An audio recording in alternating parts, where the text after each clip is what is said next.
Olá, tudo bem? Eu sou o professor Jorge Palma e esse é o canal Meditando Direito. Neste vídeo, tratando a respeito do direito penal, desejo explicar para as senhoras e os senhores o fenômeno jurídico da tipicidade. Porém, antes de mais nada, é necessário contextualizar o tema que nós passaremos a analisar. É preciso, então, explicar que o estudo da tipicidade ele se realiza quando nós estamos a tratar da análise do conceito analítico de crime. O conceito analítico do crime é aquele a que chegamos através da decomposição estrutural do crime. Ou seja, nós fracionamos, nós desmontamos o crime para identificar e compreender todos os diversos elementos que compõem a sua estrutura. A ideia é encontrar e compreender os elementos que formam a estrutura do crime, a estrutura básica apresentada por todo e qualquer crime. Isso é importante porque conhecer e compreender a estrutura do crime é fundamental para que possamos também compreender este importantíssimo fenômeno social que é o crime. Pois bem, duas são as principais teorias acerca do conceito analítico de crime, sendo elas a teoria bipartida e a teoria tripartida. Para a teoria bipartida, o crime é composto de dois elementos, que são o fato típico e a ilicitude ou antijuridicidade. Assim, para a teoria bipartida, o crime é um fato típico e ilícito. Crime é fato típico e ilícito. Por sua vez, a teoria tripartida entende que o crime é composto de três distintos elementos, sendo eles o fato típico, a ilicitude ou antijuridicidade e a culpabilidade, três elementos. Desse modo, para a teoria tripartida, o crime é um fato típico e ilícito praticado por um agente culpável. Como é muito simples perceber, ambas as teorias, a bipartida e a tripartida, consideram ser o crime composto do fato típico e da ilicitude. E a diferença reside unicamente no que diz respeito à culpabilidade. É que enquanto a teoria tripartida considera a culpabilidade um elemento do crime, a teoria bipartida a considera apenas um pressuposto para a aplicação da pena, entendendo então que a culpabilidade não integra o conceito de crime. Muito bem. Do que nos interessa para o momento, cabe apenas observar que tanto para a teoria bipartida quanto para a teoria tripartida, o fato típico é o primeiro elemento estrutural do crime, tanto para uma quanto para a outra. O fato típico, então, ele é composto por quatro distintos elementos, sendo eles a conduta, o resultado, a relação de causalidade ou nexo causal e a tipicidade. Todos estes quatro elementos, eles somente vão aparecer reunidos nos chamados crimes materiais consumados ou crimes de resultado. Os crimes materiais ou crimes de resultado são aqueles em que o tipo legal ou tipo incriminador descreve a conduta penalmente relevante e descreve também o resultado. E esse resultado ele precisa ocorrer, ele precisa se verificar para que o crime possa se consumar. O crime só se consuma com a verificação do resultado. Nos chamados crimes formais ou crimes de consumação antecipada ou de resultado cortado, o tipo legal ou tipo incriminador descreve a conduta penalmente relevante, descreve também o resultado, porém não se exige a produção desse resultado para a consumação do crime, bastando a realização da conduta. A produção do resultado também não se verifica e não se exige nos crimes de mera conduta ou de simples atividade, que são aqueles em que o tipo legal ou tipo incriminador descreve apenas a conduta, não descrevendo, não mencionando qualquer resultado que assim nem tem como existir, ele nem é mencionado. Os crimes formais e os crimes de mera conduta são chamados pelo Supremo Tribunal Federal de crimes sem resultado. E justamente por não ser o resultado exigido, nesses crimes nós identificamos a presença de somente 2 elementos integrantes do fato típico, sendo eles a conduta e a tipicidade, estando ausentes o resultado e o nexo de causalidade. Repito. O fato típico é o primeiro elemento do crime, tanto para a teoria bipartida quanto para a teoria tripartida. O fato típico é composto de 4 elementos: conduta, resultado, relação de causalidade e a tipicidade. 4 elementos. Estes 4 elementos somente se encontram reunidos nos crimes materiais consumados. Nos crimes materiais tentados, nos crimes formais e nos crimes de mera conduta, por serem crimes que não apresentam resultado, o fato típico apresenta somente 2 elementos, sendo eles a conduta e a tipicidade. A tipicidade, portanto, é o elemento que nós passaremos agora a analisar, sendo que ele sempre estará presente em toda e qualquer espécie de crime. A tipicidade penal, ela divide-se em tipicidade formal e material, sendo que ambas deverão estar presentes para que se verifique a existência da tipicidade penal. Explico. A tipicidade penal, ela se forma a partir da união da tipicidade formal com a tipicidade material. E assim, tanto a tipicidade formal quanto a tipicidade material deverão estar presentes no caso concreto para que possamos dizer que existe a tipicidade penal. A tipicidade formal é o juízo de subsunção entre a conduta praticada pelo agente e o modelo legal de crime descrito pelo tipo penal incriminador. Explico melhor isso.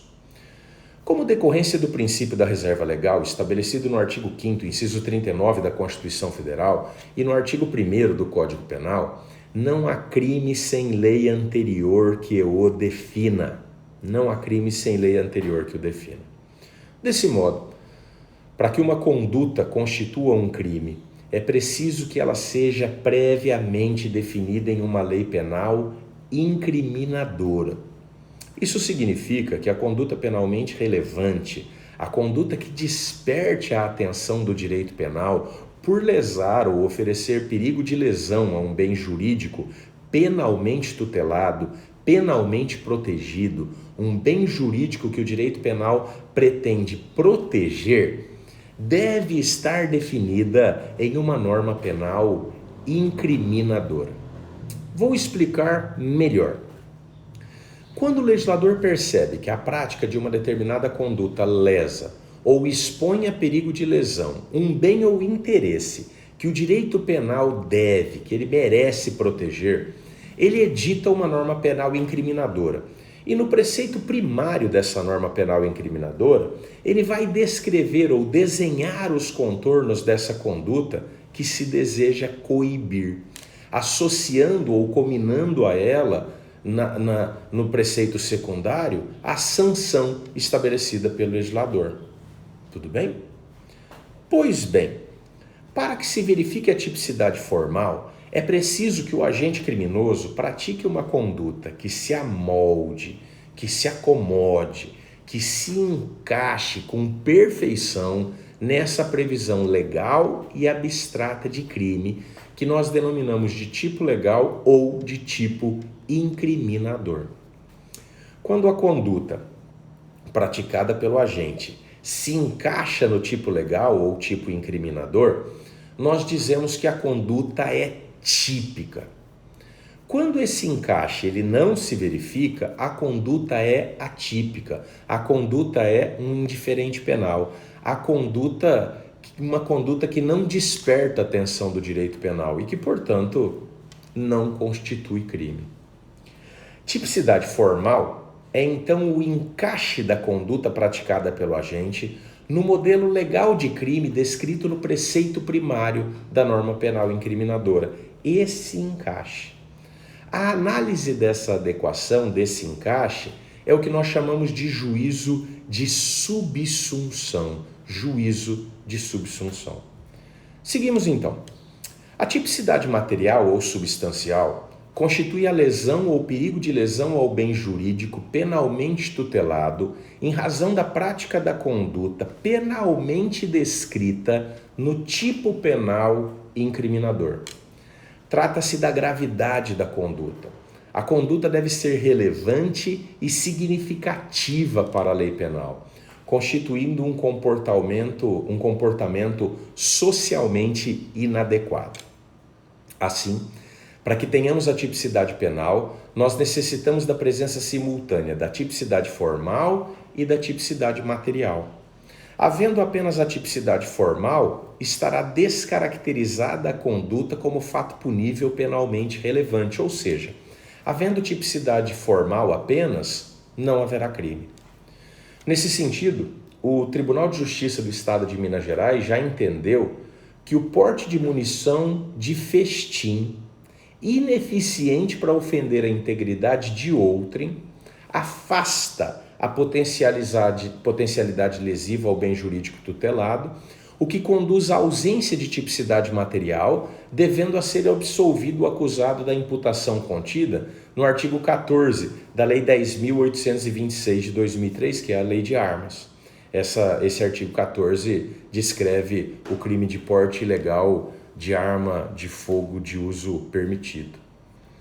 Nós precisamos então observar alguns princípios que podem afastar a tipicidade material, tornando a conduta atípica ou irrelevante aos olhos do direito penal.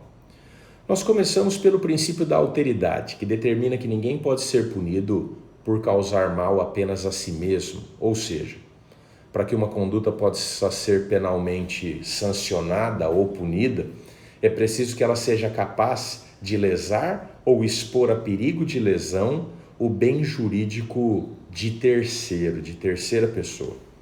Diante disso, a conduta será materialmente atípica sempre que a ação ou omissão do agente não lesar bens jurídicos de terceiros, revelando-se impossível punir a autolesão. Como exemplo, nós podemos citar aí o suicídio e as mutilações autoimpostas, quando a pessoa, por dificuldades emocionais, mutila ou fere a si mesma. Outro princípio importante é o princípio da adequação social, a determinar que não se pode reputar criminosa uma conduta tolerada pela sociedade, ainda que se enquadre em uma descrição típica. Tratam-se de condutas que, embora formalmente típicas, porquanto subsumidas num tipo penal, são materialmente atípicas, porque socialmente adequadas, isso é, estão em consonância com a ordem social. Como exemplos que nós podemos citar, estão a circuncisão praticada na religião judaica, a tatuagem e o furo de orelha para colocação de brinco, por exemplo, e etc.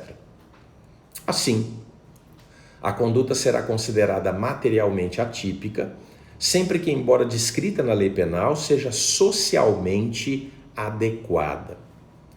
Cabe ainda observar o princípio da lesividade ou da ofensividade, a determinar que o direito penal só deve punir as condutas que lesionem ou que exponham a perigo de lesão um bem jurídico penalmente tutelado, penalmente protegido.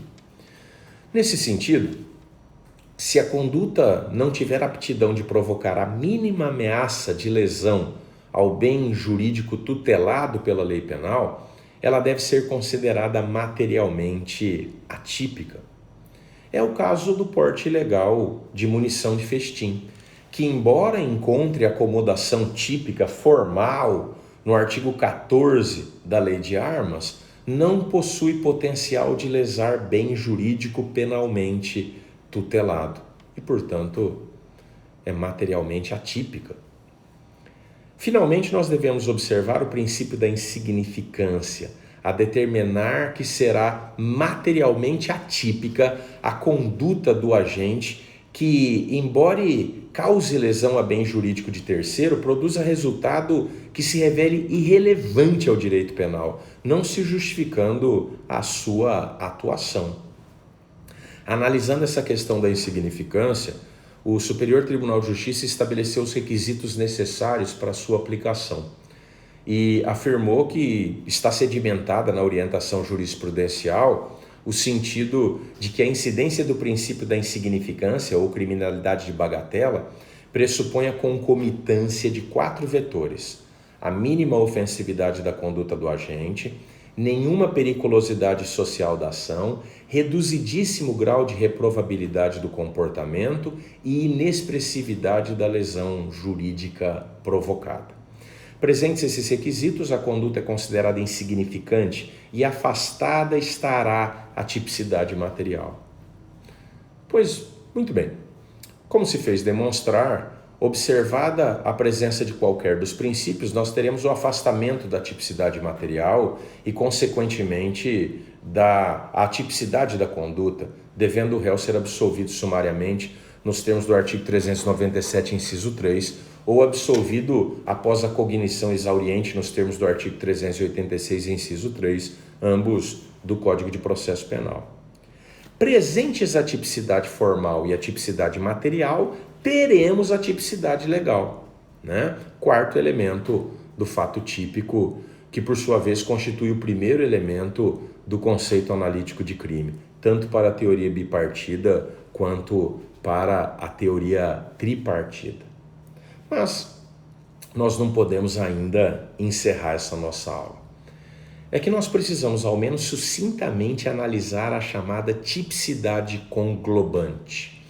A tipicidade conglobante é uma teoria desenvolvida pelo jurista e magistrado argentino Eugênio Raul Zaffaroni, segundo a qual exige-se a comprovação de que a conduta se revela contrária ao ordenamento jurídico em geral e não apenas ao direito penal. Dessa forma, segundo essa teoria, não basta a violação da norma penal, exigindo-se que a conduta ofenda a todo o ordenamento jurídico, pois não se revela justo punir a conduta que, embora proibida pela lei penal, seja autorizada pelo ordenamento jurídico como um todo.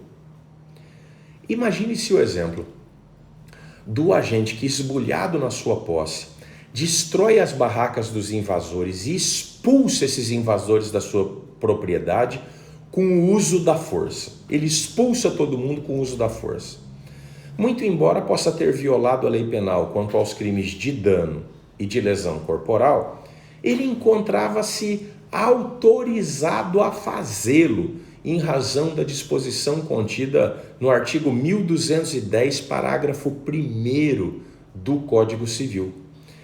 O artigo 1210 determina que o possuidor tem direito de ser mantido na posse em caso de turbação, restituído no desbulho e assegurado de violência iminente se tiver justo receio de ser molestado. E vem lá o parágrafo 1º desse dispositivo do Código Civil e diz: o possuidor turbado ou esbulhado poderá manter-se ou restituir-se por sua própria força, conquanto que o faça logo. Os atos de defesa ou de desforço não podem ir além do indispensável à manutenção ou restituição da posse. Por essa teoria, portanto, não basta, pois, a existência da tipicidade formal e da tipicidade material para encontrar-se a tipicidade legal, exigindo-se ainda a tipicidade conglobante para que somente assim se possa encontrar a tipicidade penal. Finalmente, e já caminhando para o encerramento dessa aula, nós precisamos analisar a questão da adequação típica. A adequação típica constitui-se do perfeito enquadramento de uma conduta individual e concreta no modelo legal de crime descrito de maneira genérica e abstrata na lei penal incriminadora. A adequação típica apresenta-se de duas formas: a adequação típica de subordinação imediata ou direta e a adequação típica de subordinação mediata, indireta, ampliada ou por extensão. A adequação típica de subordinação imediata ou direta é aquela que se verifica quando a conduta humana se amolda com perfeição diretamente na descrição típica contida na norma penal incriminadora, sem necessidade do emprego de qualquer outro dispositivo legal. É o caso da conduta de alguém que, estando em poder de uma arma de fogo, realiza disparos contra um desafeto, produzindo-lhe a morte. A conduta praticada por esse sujeito se encaixa com perfeição no modelo legal de crime estabelecido no caput do artigo 121 do Código Penal, o homicídio, onde se encontra o tipo legal matar alguém. Foi exatamente o que o sujeito fez. Temos, assim, a adequação típica de subordinação imediata ou direta, pois o encaixe é perfeito e se verifica sem necessidade de nenhuma outra norma para que a conduta possa se amoldar com perfeição à descrição do comportamento penalmente relevante. O que o sujeito fez encaixa direitinho no que está descrito na lei. Diversamente disso, na adequação típica de subordinação imediata, indireta, ampliada ou por extensão, a conduta humana não se encaixa prontamente na descrição típica contida na lei penal incriminadora, reclamando-se o emprego de outro dispositivo legal para que se possa encontrar o ajuste perfeito para poder encaixar a conduta. Necessário, portanto, se revela o emprego de uma norma de extensão integrativa ou complementadora de tipicidade. Estas normas de extensão estão presentes e podem ser encontradas nos artigos 14, inciso 2 do Código Penal, artigo 29, caput, e artigo 13, parágrafo 2º, também do Código Penal. Veja-se, pois, o exemplo do agente que, estando em poder de uma arma de fogo, realiza disparos contra um desafeto pretendendo causar-lhe a morte, que, contudo, não acontece por haver sido a vítima socorrida prontamente a um hospital. A vítima foi socorrida e não morreu. A conduta do agente agora não mais encontra adequação típica imediata no artigo 121 do Código Penal, pois ali se registra a conduta de matar alguém e não a conduta de tentar matar alguém. O ato atentatório, contudo, não pode restar impune. E justamente por isso nós empregamos a norma de extensão do artigo 14, inciso 2 do Código Penal, operando uma ampliação temporal de modo a antecipar-se a tutela penal para abarcar os atos executórios que antecederam a consumação. Ou seja, com o emprego do artigo 14, inciso 2 do Código Penal, torna-se possível amoldar a conduta do agente à norma penal incriminadora, punindo-o pela conduta atentatória realizada. Aí nós conseguimos punir a tentativa. O mesmo se verifica na hipótese de participação. Imagine o exemplo do agente que emprestou uma arma de fogo para que um parceiro dele eliminasse um desafeto. Ele emprestou a arma para o colega ir lá e matar um desafeto. A conduta do agente que executou o homicídio, que pegou a arma e foi lá e matou, ela certamente se amolda com perfeição e encaixa com perfeição no tipo penal incriminador do artigo 121 do Código Penal. Mas e a conduta daquele que prestou o auxílio emprestando a arma? Como é que eu faço para encaixar a conduta dele? Não existe um tipo legal descrevendo a conduta de emprestar arma de fogo a alguém para que possa matar outro alguém. Não existe isso. A conduta, no entanto, é extremamente relevante e não pode restar impunida. Aplicamos então a norma de extensão ou de ampliação da figura típica do artigo 29, caput do Código Penal, a estabelecer que quem, de qualquer modo, concorre para o crime, incide nas penas a ele cominadas na medida da sua culpabilidade, realizando-se uma ampliação espacial e pessoal do tipo penal, passando a alcançar não só a conduta daquele agente que praticou os atos executórios do crime, como de outras pessoas que de qualquer modo concorreram para o delito. E aí eu consigo encaixar a conduta de quem prestou a arma, tá bom? Paramos por aqui. Espero que os esclarecimentos tenham sido úteis e que vocês tenham conseguido entender um pouquinho a tipicidade, tá bom? Participem do canal, continuem assistindo. É um prazer por ter vocês aqui acompanhando essa aula. Bons estudos, beijo no coração.